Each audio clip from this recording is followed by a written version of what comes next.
Ever wonder what makes those huge stories epic? Like Dune or Star Wars? Well, today we're going to tear one apart to see exactly how they work.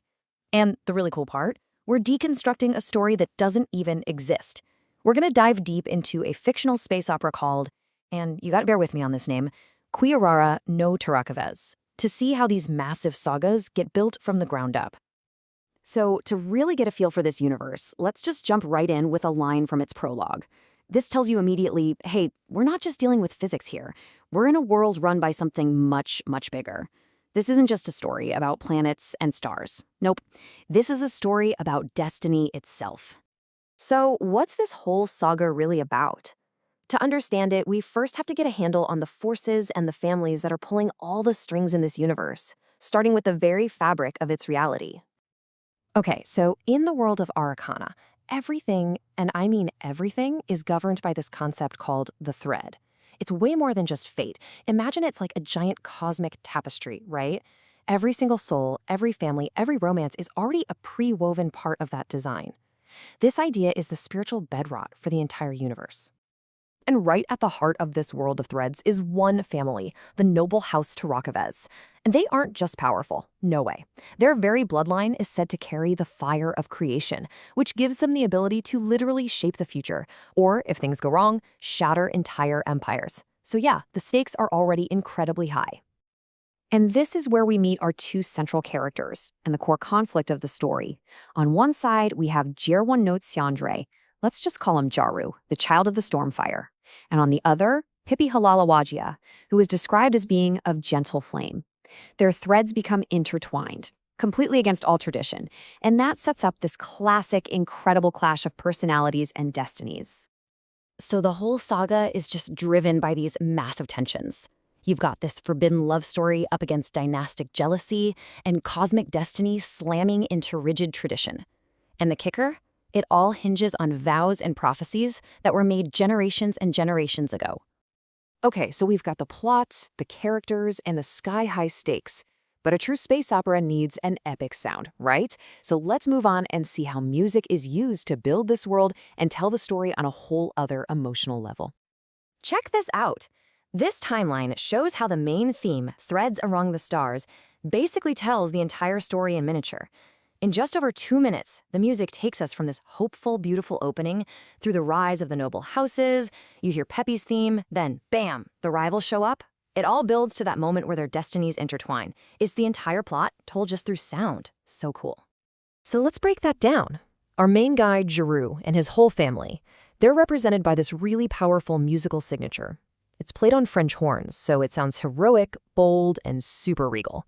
The second you hear it, you instantly know. This is our hero, and he's got a big destiny and maybe a little rebellion in him.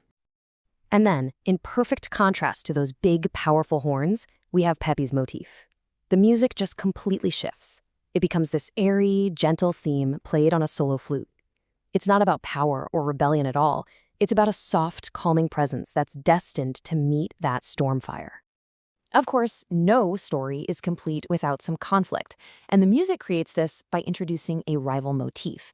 It's played by these deep, brooding cellos, and it just sounds shadowy and tense. This is the sound of jealousy, of political danger threatening our heroes. You can literally hear the tension building in the notes. And this is the moment everything comes together in the music. After hearing their individual themes separately, Jaru's heroic horns and Peppy's gentle flute finally merge. They start to weave together in perfect harmony, and it's the music literally telling us that their romance isn't just a choice, it's a cosmic inevitability. Then the theme just explodes into this dramatic, battle-ready march.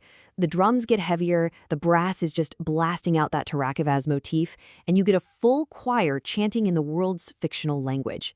The entire orchestra and choir build to this one final massive note, representing that all those conflicting threads have now finally become one unified destiny.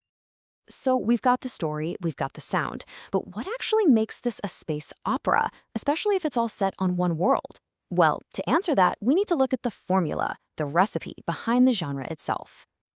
It turns out the genre isn't really about spaceships at all. It's about 5 key ingredients. You need grand world building, epic family drama, a massive sense of scale, a big operatic tone, and a specific cosmic aesthetic. And this story, it leans heavily into every single one. Let's just focus on one of these for a second, the dynastic conflict. This is the absolute heart of the drama. The story is built on political tension, on arranged marriages, bitter rivalries between the great houses, and these ancient vows that are basically haunting the current generation. This is textbook space opera through and through. And this brings us to what might be the single most important element, the operatic tone. It's less about the space and way more about the opera. The whole genre is defined by these heightened emotions, these huge world-ending stakes, and the sense of romantic grandeur. It's drama that's both super stylized and deeply symbolic. Okay, we've looked at the story, the sound, and the genre. So let's tie all these different threads together for the final takeaway. What's the secret ingredient here? What makes this fictional saga work so well? This quote from the analysis just sums it up perfectly. At the end of the day, even without any interstellar travel, the way the story's built, the visual style, the emotional tone, and that super deep world building, it all firmly plants the story right in the space opera genre. It's a masterclass in building a universe from the inside out. And that leaves us with a final thought. This whole story is about characters defying the written threads of their destiny. And it kind of makes you wonder, right? What are the threads of family, tradition, and expectation that shape our own lives? And maybe more importantly, which ones are we meant to follow and which ones are we meant to break?